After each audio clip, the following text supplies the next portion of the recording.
Good morning, students. Chapter 5, Surface Chemistry, we have already started. The topic we started yesterday is the classification of colloids. In classification of colloids, there are three criteria of classification. First and second we have done yesterday. वापस एक बार remind करा देती हूँ, हमने कल दोनों कौन से क्राइटेरिया पर बेस्ड क्लासिफिकेशन पढ़ा था। पहला क्राइटेरिया था based on the physical state of dispersed phase and dispersion medium, जिसके बेस पर हमने सोल, जेल, इमल्शन इनको क्लासिफाई किया। Then the second category was based on the interaction between the particles of dispersed phase and dispersion medium, जिसके base पर हमारा classification था lyophilic colloids and lyophobic colloids. Now the third category is based on the size of the particles. Colloidal के particles का size हमें मालूम है। मैं एक बार वापस से तुम्हें बताती हूँ कि हमें किस size को अचीव करना होता है। अगर कोई भी टाइप का colloidal particle बन रहा है तो हमें किस रेंज में ले जाना होता है उसको। तो जो हमारी रेंज थी colloidal size particles की, already we have done this. This is just a repetition. 1 nm 2000 nm, 1 nanometre से लेकर 1000 नैनोमीटर तक की रेंज कोलोइडल पार्टिकल के साइज की होती है। बहुत बार ऐसा होता है कि वो रेंज इमीडिएट अवेलेबल नहीं होती, वो रेंज थोड़े टाइम के बाद आ जाती है। तो आज हम वही क्लासिफिकेशन पढ़ने वाले हैं। And this classification is based on the size of particles which are constituting the colloidal solution, जो कोलोइडल सोल्यूशन बना रहे हैं। इसमें मैंने पहले कैटेगरी लिखी हुई है, बोर्ड पर देखो, और स्क्रीनशॉट तुम्हारे पास ऑलरेडी आ चुका है, तो उस स्क्रीनशॉट में तुम देख सकते हो कि कौन सी कैटेगरी के बारे में हम बात कर रहे हैं। The first one is multi molecular colloids. Multi molecular colloids जैसा नाम से इंडिकेटेड है, बहुत सारे साइंस के वर्ड्स ऐसे हैं कि अगर इंग्लिश के वर्ड को हम ध्यान से देख लें तो हमें उसका मीनिंग वहीं पे क्लियर हो जाता है, डेफिनेशन वहीं क्लियर हो जाती है। Multi molecular means many molecules are constituting a colloid particle, a colloidal solution. अब बहुत सारे मॉलिक्यूल एक colloidal solution कैसे बना सकते हैं, ठीक है। मैंने यहाँ पर साइज की रेंज लिखी है। These particles which are making colloidal solution, they have their own size less than 1 nanometer. 1 nanometre से कम का साइज उनका है। इधर डायग्राम में देखो, ये जो पार्टिकल्स हैं बीच बीच में जो बने हुए हैं particles, these particles are less than 1 nanometre. 1 nanometre से नीचे के पार्टिकल्स हैं। इट मीन्स उनको कोलोइड तो हम नहीं बोलेंगे, क्योंकि कोलोइड की अपनी एक पर्टिकुलर रेंज है। तो जब तक उस रेंज में कोई पार्टिकल नहीं आएगा तब तक उसको कोलोइडल पार्टिकल नहीं बोला जा सकता, कोलोइडल सॉल्यूशन की कैटेगरी में नहीं रखा जा सकता। अब क्या होता है कि ये बहुत सारे पार्टिकल्स की टेंडेंसी होती है कि वो एक साथ इकट्ठे होकर रह सकते हैं, एक साथ यूनाइट होकर रह सकते हैं।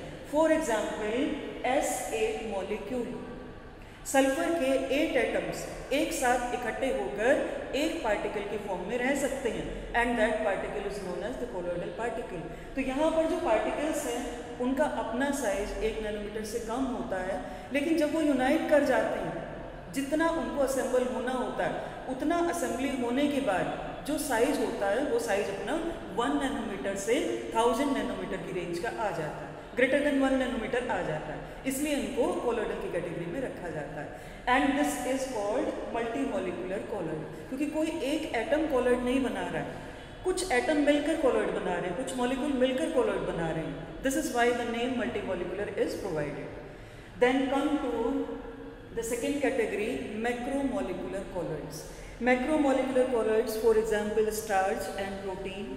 प्रोटीन मैंने बोर्ड पर लिखा हुआ है, स्टार्च के बारे में कल बताया था, इसलिए मैंने नया एग्जाम्पल यहाँ पर प्रोटीन का लिया है। तो प्रोटीन और मॉलिक्यूल, तो मालूम है बहुत सारे स्टूडेंट्स बायो के हैं तो उन्होंने स्ट्रक्चर भी पढ़ा है उसका, तो उनको मालूम है कि कितना बड़ा साइज प्रोटीन के मॉलिक्यूल का होता है, कितना बड़ा साइज स्टार्च के मॉलिक्यूल का होता है। ग्लूकोज की यूनिट जुड़ती चली जाती है, जुड़ती चली जाती है। एमिनो एसिड्स की यूनिट जुड़ती चली जाती है, जुड़ती चली जाती हैं, और बहुत सारी यूनिट्स यूनाइट होकर तब प्रोटीन बनाती हैं। इसी तरह बहुत सारी ग्लूकोज यूनिट यूनाइट होकर तब स्टार्च बनाती है। तो ये जो जेंट मॉलिक्यूल्स, इनको हम बोलते हैं जेंट मॉलिक्यूल्स। अभी बायो मॉलिक्यूल्स एक चैप्टर आएगा अपने 12th क्लास में, केमिस्ट्री में ही आएगा, उसमें इनके स्ट्रक्चर हम केमिस्ट्री में भी पढ़ेंगे, ठीक है। तो जो जेंट मॉलिक्यूल्स हैं, but their behaviour is like the colloidal solution, they automatically gives the range of colloidal solution. 1 nm to 1000 nm, क्योंकि साइज के बेस पर ये क्लासिफिकेशन है। तो इस कैटेगरी में जो अपने प्रोटीन के मॉलिक्यूल्स हैं और जो अपने स्टार्च के मॉलिक्यूल्स हैं, इफ़ दे डिसोशिएट समहाउ, अगर किसी तरह से डिसोशिएट हो जाते हैं या डिजॉल्व हो जाते हैं डिस्पर्शन मीडियम में, तो वो कोलोइडल सॉल्यूशन बना देते हैं। Then come to the third category. बहुत ध्यान से इस कैटेगरी को समझना है, because it is the most important category, and this is associated colloid. Associated colloid मतलब अगेन अ एसोसिएशन। देखो, इसमें और इसमें एग्जाम में बहुत बार डिफ्रेंसिएशन पूछा जाता है, ठीक है, और दोनों के बीच में तुम्हें डिफरेंस बिल्कुल क्लियर होना चाहिए। यहाँ पर मैं तुम्हें बता चुकी हूँ कि इसका क्या है, छोटे छोटे एटम्स मिलकर जिनका साइज 1 नैनोमीटर से कम होता है वो कोलोइडल के साइज में आ जाए। यहाँ ऐसा कुछ नहीं है। यहाँ पर क्या है, concentration is the important factor. मैंने दो कॉन्सेंट्रेशन लिखी है, एक concentration low concentration. This low concentration, इस लो कॉन्सेंट्रेशन पर जो अपना सॉल्यूशन है वो एक इलेक्ट्रोलाइट की तरह से बिहेव करता है। इलेक्ट्रोलाइट की तरह से बिहेव करता है मतलब अपने पॉजिटिव आयन और नेगेटिव आयन में डिसोशिएट हो जाता है। फॉर एग्जाम्पल NaCl,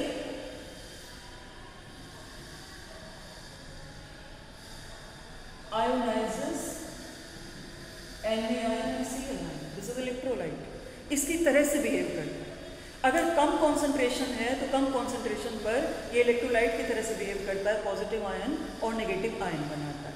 लेकिन एक पर्टिकुलर कॉन्सेंट्रेशन के बाद, and that particular concentration is known as CMC। Very important, 1 mark में भी पूछा जाता है, 1 मार्क के क्वेश्चंस में भी पूछा जाता है। CMC, the full form is critical micelle concentration. Critical micelle concentration means that concentration below which a particle behaves as the electrolyte and above which the particle behaves as a colloidal solution। वो concentration जिस concentration के नीचे हमारा colloidal solution एक electrolyte की तरह से behave करता है, एक solution की तरह से behave करता है, लेकिन उस concentration के बाद वो colloidal solution की तरह से behave करना start कर देता है। तो इस पर्टिकुलर कॉन्सेंट्रेशन को हम बोलते हैं critical micelle concentration. One more thing I have written on the board and that is Krafft temperature, PK, Krafft temperature.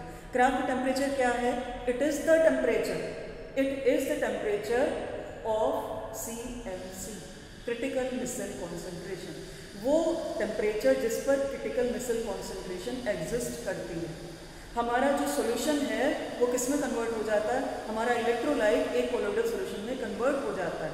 वो टेम्परेचर, वो कॉन्सेंट्रेशन हमारे लिए बहुत इंपॉर्टेंट होती है, क्योंकि दो फिजिकल स्टेट, दो टाइप के सॉल्यूशन को एक छोटी सी बाउंड्री, माइनर बाउंड्री से वो क्रॉस कर रहे हैं, बना रहे हैं वहीं पर, ठीक है। तो क्रिटिकल मिसल कॉन्सेंट्रेशन जिस टेम्परेचर पर एग्जिस्ट करती है, that temperature is called craft temperature. The temperature of CMC formation is called the Kraft temperature. Okay, then come to the term missile. अब मिसल का थोड़ा सा हम एनालिसिस करते हैं, मतलब उसके बारे में जानते हैं कि मिसल है क्या, जिसके बारे में हमने 4-5 टर्म पढ़ लिए हैं। ये मिसल क्या है and how does it work, कैसे काम करती है, and how it is applicable, हमारे लिए यूजफुलनेस क्या है उसकी, कैसे हमारे लिए यूजफुल है। तो मिसल को पढ़ने के लिए जो हमारे पास सबसे कॉमन एग्जाम्पल होता है, और 10th में भी तुमने ये पढ़ा है मिसल फॉर्मेशन, मैं एक बार इसको वापस रिपीट करूँ because it is very important from the point of view of your 11th class. That is mechanism में मैंने एक नाम यहाँ पर दिया हुआ है, सोडियम स्टीयरेट। सोप साबुन का एक नाम है, it is a kind of soap, sodium stearate. क्योंकि साबुन क्या होते हैं? These are the salt of fatty acids, sodium और potassium salt of fatty acids, ये साबुन बोलते हैं उसको, ठीक है, हम सोप बोलते हैं। ये दूसरे चैप्टर में भी आएगा, तभी भी तुम्हें डिफाइन करना है। एक और चैप्टर है उसमें आएगा, ये अपना लास्ट वाला चैप्टर है केमिस्ट्री इन एवरीडे लाइफ, तो वहाँ पे वापस से आएगा। तो मैकेनिज्म में हमें क्या पढ़ना है? सोप के मॉलिक्यूल के बारे में पढ़ना है। सोप का मैंने एग्जाम्पल यहाँ लिखा सोडियम स्टीयरेट। सोडियम स्टीयरेट में सोडियम आयन है, ये हमें नाम पढ़ते ही पता चल जाएगा, क्योंकि सोडियम कहीं पर भी होगा इतना ज़्यादा इलेक्ट्रोपॉजिटिव है कि पॉजिटिव चार्ज तो उसके ऊपर रहेगा, इंटैक्ट रहेगा पॉजिटिव चार्ज। पॉजिटिव चार्ज उसका नहीं हटाया जा सकता because it is highly electropositive metal. यहाँ भी जो मैंने स्ट्रक्चर लिखा है उसमें स्पेसिफाई किया है that there is a positive charge on sodium atom. Sodium atom पर एक पॉजिटिव चार्ज लगा हुआ। देन हाइड्रोकार्बन चेन, और उस हाइड्रोकार्बन चेन में जो C पार्ट है, एसिड का पार्ट, ऑर्गेनिक एसिड का पार्ट, ठीक है, उसके ऊपर नेगेटिव चार्ज आया। इसको बैलेंस करने के लिए, सोडियम के चार्ज को बैलेंस करने के लिए, तो हमारा मॉलिक्यूल कुछ इस तरह का दिखाई देगा, जहाँ जिसको हम दो पार्ट में डिवाइड करते हैं। C से पहले वाला पार्ट, ये पार्ट, इधर वाला पार्ट C17H35, इस पार्ट को हम क्या बोलते हैं? Hydrophobic tell. Hydrophobic tell, hydrophobic word कल आया था। Hydro word means water, phobic means heating. जो पानी में डिजोल्व नहीं होती है वो टेल जो वाटर में डिजोल्व नहीं होती है, उसके डिजोल्व ना होने के पीछे रीजन क्या है? Because it is hydrocarbon tail and hydrocarbons are organic compounds. They only dissolve in organic solvent, they never dissolve in water because they are not polar solvents. Chemistry का एक फॉर्मूला है, जैसे चार्जेस का एक formula आता है तुम्हारे electricity वाले चैप्टर में, उसी तरह केमिस्ट्री का भी एक डिसोल्यूशन के लिए फॉर्मूला आता है, और वो फॉर्मूला क्या है? वो सेम क्या है? Rather we can say it same, like dissolves like. ठीक है, जो जैसा है वो वैसे को ही डिसॉल्व करता है। ठीक है, प्रैक्टिकल लाइफ के एग्जाम्पल से देखो, जो गुंडे होते हैं उनके दोस्त भी गुंडे होते हैं। ठीक है, जो शरीफ आदमी होते हैं उनके जो दोस्त होते हैं, आसपास के लोग होते हैं, वो भी शरीफ होते हैं। तो हमारी अपनी जैसी नेचर है, हम ऐसे ही लोगों के साथ उठना बैठना पसंद करते हैं। सेम हमारे केमिस्ट्री का भी रूल है कि जो जैसा सॉल्वेंट है वो वैसे ही सॉल्यूट को डिजोल्व करता है। अगर आयोनिक सॉल्वेंट है तो आयोनिक सॉल्यूट को डिजोल्व करेगा, और अगर ऑर्गेनिक सॉल्वेंट है तो ऑर्गेनिक सॉल्यूट को डिजोल्व करेगा। समझ में आई ये बात? लेकिन यहाँ पे दो चीज़ें एक साथ इकट्ठी हो गई है, बस हमें यही समझनी है। देखो, ये ऑर्गेनिक पार्ट है और ये इनऑर्गेनिक पार्ट है। इनऑर्गेनिक से हमारा हमेशा मतलब होता है आयोनिक पार्ट, जिसमें आयन बने हुए हैं, पॉजिटिव आयन और नेगेटिव आयन। तो हमारा ये जो आयन वाला पार्ट है, जिसको मैंने लिखा है हाइड्रोफिलिक एंड या हाइड्रोफिलिक हेड भी बोलते हैं इसको, एंड के बदले हम हेड भी बोल सकते हैं इसको, क्योंकि यहाँ पर मैंने टेल टर्म यूज किया, तो we may write it as head, hydrophilic head. Hydrophilic it means it dissolves in water. The head will dissolve in water and tail will not dissolve in water because this is hydrophobic and this is hydrophilic. ये वाला part water में dissolve हो जाएगा, ये वाला part water में dissolve नहीं होगा। अब ये जो डायग्राम यहाँ बने हुए हैं, इन डायग्राम की हेल्प से इसका पूरा मैकेनिज्म एक बार समझ लेते हैं। देखो, यहाँ पर ये क्लॉथ है, ये कपड़े की बाउंड्री है, हमने बकेट के अंदर क्लॉथ को डिगोया हुआ है। ठीक है, ये हमारे कपड़े का ऊपर वाला पार्ट दिखाई दे रहा है। अब कपड़े को हमने क्यों डुबोया? कोई ऐसे ही नहीं डुबाया, हमने क्यों डुबाया? क्योंकि उसका मैल हमें निकालना है, उसमें जो डर्ट है, जो ग्रीस है, वो हमें रिमूव करना है। उसको रिमूव करने के लिए मैंने यहाँ पर एक ही पार्टिकल को शो किया कि ग्रीस का पार्टिकल है जो कपड़े के ऊपर लगा हुआ है। ठीक है, अब क्या होगा? देखो, ये सोप का सोल्यूशन है, soap solution with water. Soap solution with water में हम फॉर्मूला अप्लाई करेंगे, लाइक डिजोल्व्स लाइक। जो हाइड्रोफोबिक टेल है, जो वाटर में डिजोल्व नहीं होती है, वो ग्रीस को के आसपास इकट्ठी होनी शुरू हो जाएगी, क्योंकि वहाँ से तो वो भागेगी। हाइड्रोफोबिक मतलब वाटर हीटिंग, वो पानी में नहीं रुकेगी। पानी में ना रुककर वो कहाँ पर आ जाएगी?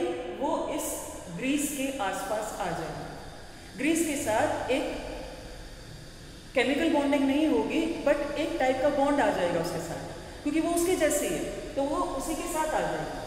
देन जो अपना नेगेटिव वाला पार्ट था और पॉजिटिव वाला पार्ट मैंने इसमें शो नहीं किया, लिख देती हूँ, क्योंकि पॉजिटिव पार्ट अब इसके साथ लगा हुआ नहीं रहेगा। सोडियम आयन सबसे पहले वाटर में डिजोल्व होगा, सबसे पहले वाटर में डिजोल्व हो जाएगा, सोडियम हाइड्रोक्साइड बना देगा। इसलिए मैंने सोडियम आयन को यहाँ पर इंडिकेट नहीं किया था कि जितनी देर हम साबुन लगाते हैं, साबुन लगाना स्टार्ट करते ही सोडियम आयन चला जाता है, उसके बाद हमारे पास केवल ये वाला पार्ट बचा रह जाता है। अब उसमें से भी जो ये O वाला पार्ट है, ये O वाला पार्ट कंप्लीटली डिजोल्व हो जाएगा वाटर के अंदर। ठीक है, ये वाला पार्ट वाटर में डिजोल्व हो रहा है और ये पार्ट वाटर में बिल्कुल डिजोल्व नहीं हो रहा है। यहाँ से मैं वाटर को हटा ही देती हूँ।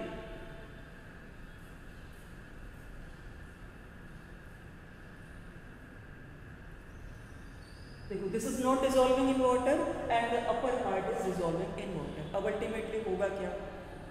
ऊपर वाला पार्ट इसको पानी खींच रहा है, जो ये वाला पार्ट है इसको ग्रीस खींच रहा है, इसको ग्रीस खींच रहा है अपनी तरफ और इसको वाटर खींच रहा है अपनी तरफ। अल्टीमेटली दोनों में जंग चलेगी थोड़ी देर तक और उस जंग को हम क्या बोलते हैं? एजिटेशन। जो हम रगड़ते हैं कपड़ों को वही जंग होती है। जब हम कपड़ों को रगड़ रहे होते हैं तो ये वाला पार्ट पूरी तरह से अलग हो जाएगा, अलग होकर डर्ट के साथ चला जाता है। कपड़े रगड़ते टाइम अगर तुमने ध्यान दिया है, अगर अपने आप कपड़े धोए हैं तो अगर ध्यान दिया है तो उसमें से गंदा पानी निकलना शुरू हो जाता है। जैसे ही साबुन लगाते हैं तो वो गंदा पानी कौन सा निकल रहा है? साबुन की जो हाइड्रोफोबिक तेल थी वो ग्रीस को लेकर निकल चुकी है, क्योंकि उसको पानी में नहीं घुलेगी, वो पानी में नहीं घुलेगी। और जो हमारे पास झाग वाला पानी बचेगा, उस झाग वाले पानी में क्या होगा? सोडियम आयन होगा, कार्बोक्सिलेट आयन होगा, नेगेटिव चार्ज होगा, पॉजिटिव चार्ज होगा, इसलिए झाग बना हुआ। ठीक है, इसलिए झाग बनेगा। तो वो जो झाग वाला पानी है उसमें हमारा ऊपर वाला पार्ट आएगा, हेड वाला पार्ट आएगा। और जो गंदा पानी है उस गंदे पानी में हमारे ग्रीस के साथ साथ ये मिला हुआ होगा। अब ग्रीस का इसके साथ एसोसिएशन, सोप पार्टिकल के साथ एसोसिएशन, दिस इज कॉल्ड मिसल। इसको मिसल बोलते हैं। और एसोसिएशन वर्ड मैंने यहाँ पर यूज किया because there are many soap particles surrounding the grease particle. This is why the name associated colloid is provided. इसको एसोसिएटेड कोलॉइड का नाम दिया जाता है। तो अब पढ़ने के बाद तुम्हें बिल्कुल क्लियर डिफरेंस पता चल गया होगा दोनों में कि मल्टी मॉलिक्यूलर कोलॉइड और एसोसिएटेड कोलॉइड दोनों एक ही नाम नहीं है, दोनों डिफरेंट है, एक दूसरे से बिल्कुल डिफरेंट है। ठीक है, अब जो अपना अगला चैप्टर आएगा, अगला जो टॉपिक आएगा, अगले टॉपिक में हम पढ़ने वाले हैं, अपने दो टॉपिक अभी बाकी बचे हुए हैं।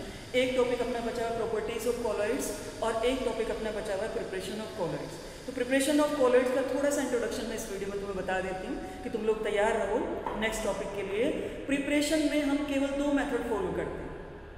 पहला method, we have to break down the bigger particles into colloidal size, जो हमने यहाँ पर किया, दैट इज डिस्पर्शन मेथड। उस मेथड का नाम है dispersion method. Second, we have to associate the smaller particles into the colloidal size, जो हमने यहाँ पे किया, and that is called condensation method और एग्रीगेशन मेथड। तो केवल दो मेथड हमें पढ़ने हैं। उन दो मेथड के एक दो सब टाइप्स हैं। तो जो नेक्स्ट वीडियो आएगा उसमें हम कोलॉइडल का प्रिपरेशन पढ़ेंगे और कोलॉइडल के प्रिपरेशन के साथ साथ उसी में स्टार्ट कर देंगे हम कोलॉइड्स की प्रॉपर्टीज़ के बारे में। ठीक है, तो दो वीडियो और बाकी हैं, उसमें तुम्हारा पूरा चैप्टर खत्म हो जाएगा।